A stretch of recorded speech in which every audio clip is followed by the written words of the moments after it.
Sir Krishnaraju గారు దీంట్లో A1 గా ఉన్నారు, శ్రీనివాస్ గారు A2, అవును A3 సాక్షి మీడియా మేనేజ్మెంట్ వాళ్ళు ఉన్నారు.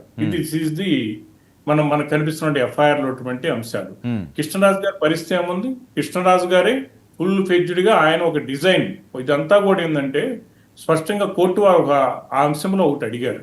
ఏమని? KSR లైవ్ షో అనేది ఎవరిది? మీరే leader, you are the leader of the live show, you are design మీరు చేస్తారు, ప్రోగ్రామ్ మీరు కండక్ట్ చేస్తారు, కనుక మీరు దీంట్లో పాత్ర లేదంటానికి మాత్రం దాన్ని అంతగా విస్మరించలేము. మీకు ఉన్నటువంటి జర్నలిస్టు ఎక్స్పీరియన్స్ అవన్నీ క్రైటీరియా తీసుకోవడానికి వీల్లేదు.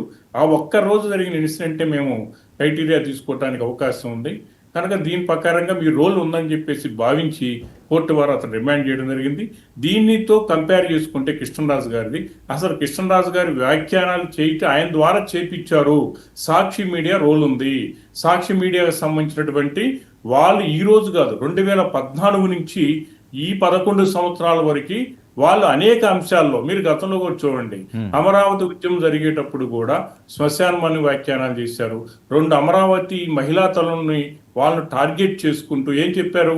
వీళ్ళు మేకప్లు వేసుకొని వస్తున్నారు, తర్వాత బెంజి కార్లు వస్తున్నారు, తర్వాత పట్టుచారీలు కట్టుకొని వస్తున్నారు, వీళ్ళు పెయిడ్ ఆర్టిస్టులు. ఎందుకంటే మహిళా సారథ్యం వహిస్తూ మహిళా ఉద్యమం కొన్ని సంవత్సరాలు నడిచిన తర్వాత దాన్ని అనుసంధానం చేసి వాళ్ళు ఓడిపోయిన తర్వాత కూడా, ప్రతిపక్ష హోదా పోయిన తర్వాత కూడా మళ్ళీ అమరావతిని మహిళా తల్లుల్ని ఈ విధంగా వ్యాఖ్యానించడం అంటే వారికి వారు రాజకీయ సమాధి వాళ్ళే శ్రీకారం చుట్టుకున్నట్టుగైతే మనం భావించాల్సిన పరిస్థితి ఉంటుంది. ఎందుకంటే ఇన్నాళ్ళు ఎఫర్ట్ చేశారు అమరావతి మీద ఇష్టం చల్లటానికి. ఈ రోజు ఒక వైభవం వస్తుందని మరి వాళ్ళ సూచన ఉందో, మరి వరల్డ్ ఐకాన్. ఎందుకంటే మొన్న సీఎం గారు ఢిల్లీలో చెప్పినటువంటి ఒక సమిట్లో చాలా ఇన్వైట్ చేస్తూ ఇటు పెట్టుబడిదారులు కూడా వస్తానికి సిద్ధమైపోయారు. ఈ సందర్భంలో మరి అమరావతి మీద మళ్ళీ ఇంకో రకమైనటువంటి ప్రచారం చేయాలి, దాని మీద ఏదో ఒకటి అలజడి చేయాలి రాష్ట్రంలో. అమరావతి మీద ఏదో జరుగుతుందని తెలియాలి కదా బయట వచ్చిన పెట్టుబడిదారులకి. సో ఇవన్నీ కూడా దృష్టిలో పెట్టుకొని చేశారు. అయితే ఇంకొక ఇష్యూ అండి మనం గమనించాలి, ఇంత జరిగి వాళ్ళకి రియలైజేషన్ లేదు. ఎందుకంటే నిన్న మళ్ళీ సజ్జల రామకృష్ణారెడ్డి గారు మళ్ళీ ఇదే వ్యాఖ్యానాలు చేయటం, వాళ్ళు పిశాచులు అంటాం, శంకరజాతోళ్ళు అంటాం, ఇంకొక మరి వేరే విధమైనటువంటి వర్డ్స్ వాడేసేసి ఈ విధంగా మళ్ళీ వాళ్ళు టార్గెట్ చేయటం అంటే, మరి అది కూడా సాక్షి టీవీలోనే టెలికాస్ట్ అయింది. అంటే సాక్షి టీవీ అనేది డెఫినెట్గా మేనేజ్మెంట్ ఇది నెనకుంది.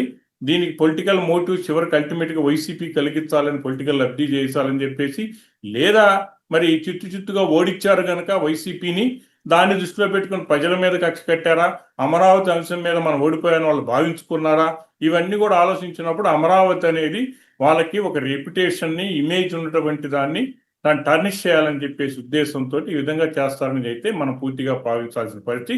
కనుక దీన్ని ఆర్గనైజ్డ్ క్రైమ్గా కూడా ట్రీట్ చేయాలి. ఎందుకంటే ఈ కుట్రతోటి ఆర్గనైజ్డ్గా చేస్తున్నారు, ఒక డిజైన్ ప్రకారం చేస్తున్నారు. ఈ అఫెన్సివ్ రిమార్క్స్ ఏవైతే ఉన్నాయో, ఈ డెరిగేటివ్ వర్డ్స్ ఏవైతే ఉన్నాయో, ఇది ఈ రోజు వచ్చినాయి కాదు, గతంలోకి వచ్చి ఇది కొంచెం ఎక్కువ స్థాయిలో మరీ క్యారెక్టర్ని డైరెక్ట్గా అటాక్ చేసిన పరిస్థితి.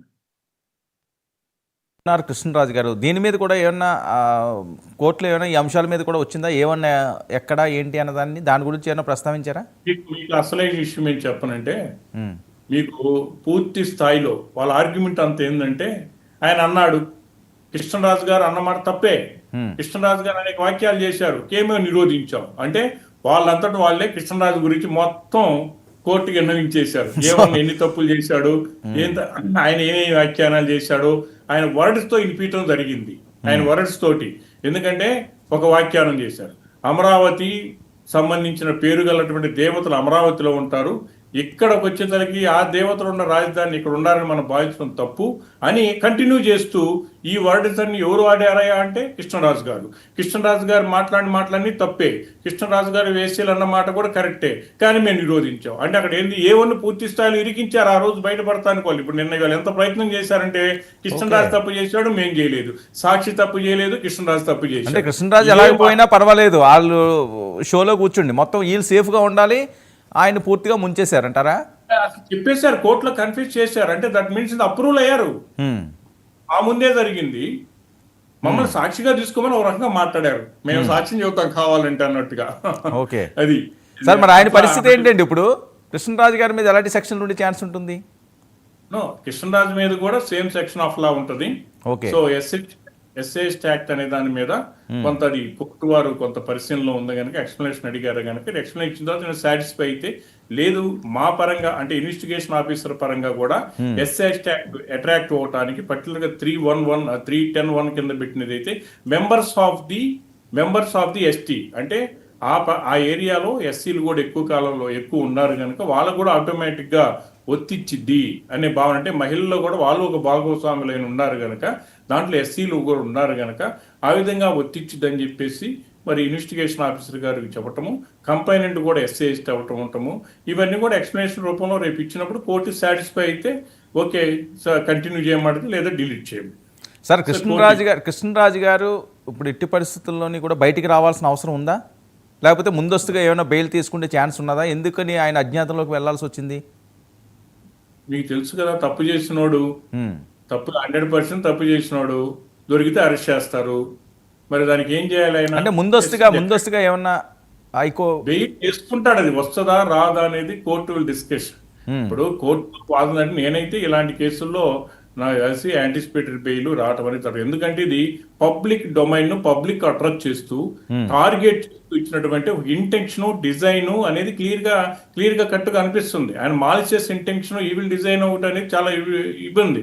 అన్నిటికన్నా కూడా the offence against women, the offence against women కి సంబంధించిన అఫెన్సెస్ లో సంబంధించి కోర్టు చాలా కేర్ఫుల్ గా ఉంటుంది కనుక ఇది ఒక అంటే దాంట్లో ప్రతి ఒక్కరికి తల్లి ఉంటుంది. అది న్యాయస్థానంలో ఉన్నా లేకపోతే ఇంకొక ఐఏఎస్ ఆఫీస్కైనా మనకైనా మన తల్లినన్నా ఎవరినన్నా కూడా అది వాళ్ళు అన్వయించుకునే పరిస్థితికి వస్తుంది. అరే మన తల్లి అంటే మనకి ఎంత బాధ వేస్తుంది మన ఊర్లో అంటే అటువంటిది. మీరు ఒకటి గమనించండి, హైకోర్టు ఎక్కడ ఉందండి? అమరావతిలో ఉంది. అసెంబ్లీ ఎక్కడ ఉంది? సెక్రటరియట్ ఎక్కడ ఉంది? మరి ఇంత మా మంగళగిరి కోర్టు నిన్న ఎక్కడ ఉంది? ఇదంతా అమరావతి ఏరియాలోనే ఉంది. మరి అమరావతి ఏరియాలో ఉన్నప్పుడు మరి వీళ్ళందరూ కూడా పరిపాలన సాగిస్తూ రాష్ట్రాన్ని మొత్తాన్ని కూడా దిశ నిర్ణయించేటువంటి ఈ 3 అంగులు కూడా ఇక్కడే ఉండి పరిపాలిస్తుంటే వాళ్ళకు వర్తించదా? ఈ మాటలు వాళ్ళకు వర్తించదా? మరి వాళ్ళు మాత్రం బాధ ఉండదా? ఇవన్నీ కూడా ఎందుకంటే డైరెక్ట్ లైవ్ లో చూస్తున్నాం కదా. అప్పుడు న్యాయస్థానం నడుస్తుందండి, న్యాయస్థానంలో అక్కడ ఏం జరుగుతుందో పరిసరాల ప్రాంతంలో జడ్జీలందరూ నివాసాలు ఉంటున్నారు, జడ్జీలందరూ అక్కడ న్యాయస్థానం వాళ్ళు తీర్పులు ఇస్తున్నారు. అట్లాగే అసెంబ్లీలో సంబంధించినటువంటి ఐఏఎస్ ఐపీఎస్లు కూడా ఈ అమరావతి ఏరియాలో ఉన్నారు. వాళ్ళకి తెలియదా? ఎవరైనా అక్కడ అలాంటి పరిస్థితుల్లో ఉంటారా? కేవలం ఇష్టం చమ్మటానికి వాళ్ళు ఏదో రకంగా టార్గెట్ చేయడానికి ఉన్నది. మీ ఇంకో విషయం గమనించండి, అమరావతి అనే పేరు రాకముందు అక్కడ ఏముందండి? మరి లక్ష్మీనరసింహ స్వామి టెంపుల్ అక్కడే ఉందా? అమరేశ్వర స్వామి టెంపుల్ అక్కడే ఉందా? మరి మేరీ మాత టెంపుల్ అమరావతి ఏరియాలోనే ఉందా? అదే కనకదుర్గమ్మ టెంపుల్ అమరావతి ఏరియాలోనే ఉందా? మరి పెద్ద కాకాయల పెద్ద దర్గా అక్కడే ఉందా? మరి ఇన్ని మన్నిటువంటి దైవానికి సంబంధించినటువంటి ఉండి కూడా ఇంతమంది అంతా కూడా వ్యవసాయ భూములు పెట్టి వ్యవసాయం మీద ఆధారపడి జీవించేటువంటి కూలీ నాలుగు చేసుకుని రైతు పరంగా చేసే వాళ్ళని ఆ విధంగా అంటూ ఎంత తప్పు అనేది మనం ఆలోచించాలి. ప్రతిరోజు శ్రమించే వ్యక్తులు వాళ్ళు వ్యవసాయం చేసుకొని లేకపోతే కూలి చేసుకొని